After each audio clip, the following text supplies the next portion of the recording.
Are you always reaching for a midnight snack? Here are a few tips to ease your appetite after dark.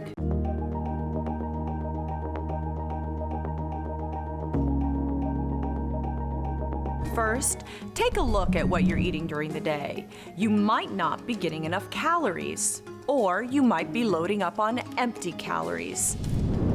See what you're eating in terms of lean protein, fiber, and healthy fats.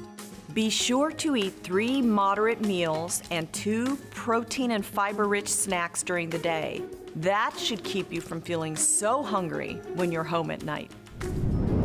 If late-night munchies still hit, eat a small, lean protein snack like a turkey wrap or hard-boiled egg.